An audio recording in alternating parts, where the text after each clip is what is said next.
ಒಂದ್ ಕೊಡ್ಬೇಕು ಅನ್ಸುತ್ತೆ ಈಗ.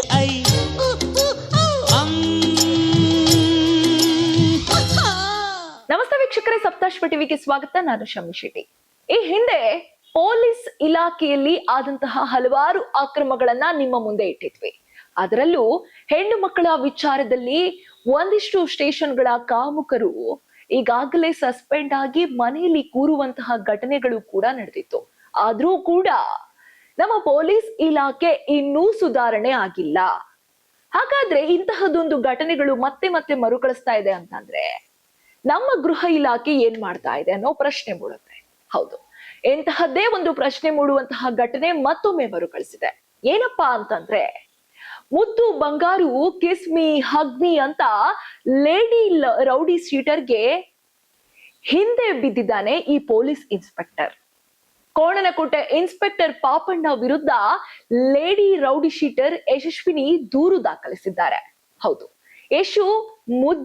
ಯಶು ಮುದ್ದು ಏನಾಗಿದೆ ಚಿನ್ನು ನಿನಗೆ ಅಂತ, ನಾನು ಮನೆಗೆ ಹೋಗಿಲ್ಲ, ನಿಮ್ ಮನೆಗೆ ಬರ್ತೀನಿ, ಯಾಕೆ ನನ್ ಜೊತೆ ಮಾತಾಡಲ್ಲ ನೀನು, ಯಾಕೆ ನನ್ ಮೆಸೇಜ್ಗೆ ರಿಪ್ಲೈ ಮಾಡಲ್ಲ ನೀನು, ಏ ಹುಡುಗಿ ಆರಾಮಿದ್ಯಾ, ಒಂದ್ ಸ್ಮೈಲ್ ಕೊಡು, ನಾನು ನಿನ್ನ ಯಶು ಬೇಬಿ ಅಂತೀನಿ, ನೀನು ನನ್ನ ಇನ್ಸ್ಪೆಕ್ಟರ್ ಪಾಪಣ್ಣ ಅನ್ನಬಾರದು, ಪಾಪು ಅನ್ನಬೇಕು, ಇನ್ಸ್ಪೆಕ್ಟರ್ ಅಂದ್ರೆ ಅಲ್ಲೇ ಬಂದು ಹೊಡಿತೀನಿ ನೋಡು ಯಶು ಮುದ್ದು ಬಂಗಾರು ಒಂದ್ ಮುತ್ತು ಬೇಕು ಅಂತೆಲ್ಲ ಅಸಹ್ಯ ಆಗುವ ರೀತಿಯಲ್ಲಿ ಒಬ್ಬ ರೌಡಿ ಶೀಟರ್ ಹುಡುಗಿಗೆ ಈ ಇನ್ಸ್ಪೆಕ್ಟರ್ ಮೆಸೇಜ್ ಮಾಡಿರುವಂಥದ್ದು.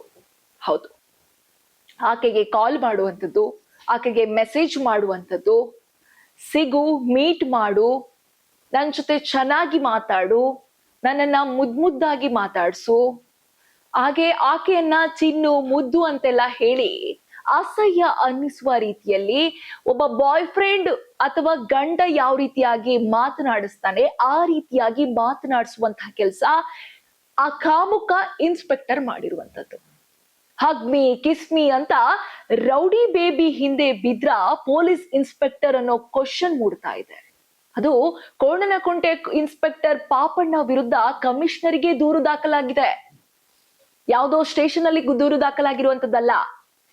ಲೇಡಿ ರೌಡಿ ಶೀಟರ್ ಯಶಸ್ವಿನಿ ಈಗಾಗಲೇ ಇನ್ಸ್ಪೆಕ್ಟರ್ ವಿರುದ್ಧ ಕಮಿಷನರ್ಗೆ ದೂರನ್ನ ನೀಡಿರುವಂತದ್ದು. ಕಳೆದ 3 ತಿಂಗಳಿನಿಂದ ಇನ್ಸ್ಪೆಕ್ಟರ್ ಪಾಪಣ್ಣ ಕಿರುಕುಳ ಕೊಡ್ತಿದ್ದಾರೆ. ಮನೆಗೆ ಬರ್ಲಾ, ನಿನ್ನ ಹಗ್ ಮಾಡ್ಬೇಕು, ನಿನ್ಗೆ ಕಿಸ್ ಮಾಡ್ಬೇಕು ಅನ್ನಿಸ್ತಿದೆ, ಯಶು ಬೇಬಿ ಅಂತೆಲ್ಲ ಲೇಡಿ ರೌಡಿ ಶೀಟರ್ಗೆ ಕಿರುಕುಳ ಕೊಡ್ತಿದಾರಂತೆ. ಈ ರೀತಿಯಾದಂತಹ ಆರೋಪ ಕೋಣನಕುಂಟೆ ಇನ್ಸ್ಪೆಕ್ಟರ್ ಮೇಲೆ ಬಂದಿರುವಂತದ್ದು. ನನ್ನ ಪತ್ನಿ ಸಿಎಂ ಸಿದ್ದರಾಮಯ್ಯರಿಗೆ ಸಂಬಂಧಿ, ನನ್ನ ಯಾರೂ ಏನೋ ಮಾಡಕ್ ಆಗೋದಿಲ್ಲ ಅಂತ ಆವಾಜ್ ಹಾಕಿರೋ ಆರೋಪ.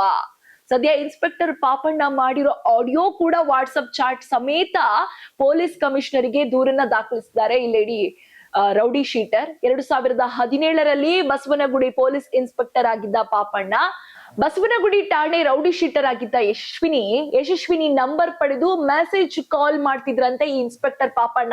ಮತ್ತೆ ಮೆಸೇಜ್ ಕಾಲ್ ಮಾಡ್ತಿದ್ರಂತೆ, ಬ್ಲಾಕ್ ಮಾಡಿದ್ರು ಕೂಡ ಬಿಡದೆ.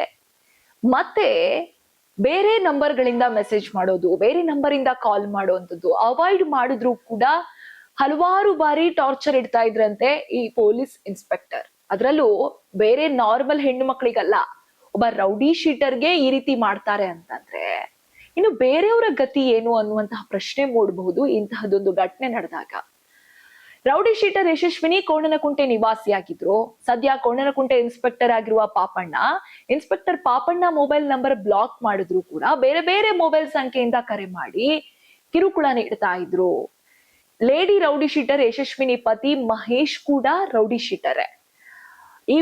ಇದಕ್ಕೆ ಸಂಬಂಧಿಸಿದ ಹಾಗೆ ಈಗಾಗಲೇ ಇನ್ಸ್ಪೆಕ್ಟರ್ ಪಾಪಣ್ಣ ವಿರುದ್ಧ ಡೈರೆಕ್ಟ್ ಕಮಿಷನರ್ಗೆ ಕಂಪ್ಲೇಂಟ್ ಅನ್ನ ಮಾಡುವಂತಹ ಕೆಲಸವನ್ನ ಈಕೆ ಮಾಡಿದರೆ. ಆದ್ರೂ ಕೂಡ ನನ್ನ ಪತ್ನಿ ಸಿಎಂ ಸಿದ್ದರಾಮಯ್ಯನಿಗೆ ಸಂಬಂಧಿ, ನನ್ಗೆ ಯಾರೂ ಏನೂ ಮಾಡೋದಕ್ಕಾಗೋದಿಲ್ಲ ಅನ್ನೋ ರೀತಿಯಲ್ಲಿ ಆವಾಜ್ ಹಾಕುವಂಥದ್ದು, ಕಾಲ್ ಮಾಡೋದು, ಮೆಸೇಜ್ ಮಾಡೋದು, ಟಾರ್ಚರ್ ನೀಡುವಂಥದ್ದು, ನೀನು ನನ್ನ ಜೊತೆ ಇರಬೇಕು, ನಾನು ಮನೆಗೆ ಬರ್ತೀನಿ, ನೀನ್ ನನಗೆ ಹೀಗ್ ಮಾಡು ಹಾಗ್ ಮಾಡು ಅಂತ ಹೇಳಿ ಒಂದ್ ರೀತಿಯಲ್ಲಿ ಮಾನಸಿಕವಾಗಿ ಹಿಂಸೆ ಕೊಡುವಂಥದ್ದು, ಅಸಹ್ಯವಾಗಿ ಮೆಸೇಜ್ ಮಾಡುವಂಥದ್ದು, ಕಾಲ್ ಮಾಡಿ ಟಾರ್ಚರ್ ಇಡುವಂತ ಕೆಲಸವನ್ನ ಈ ಇನ್ಸ್ಪೆಕ್ಟರ್ ಪಾಪಣ್ಣ ಮಾಡ್ತಿದ್ರಂತೆ. ಅದು ಕಳೆದ 3 ತಿಂಗಳಿನಿಂದ ಇನ್ಸ್ಪೆಕ್ಟರ್ ಪಾಪಣ್ಣ ಕಿರುಕುಳ ಕೊಡ್ತಿದ್ರಂತೆ.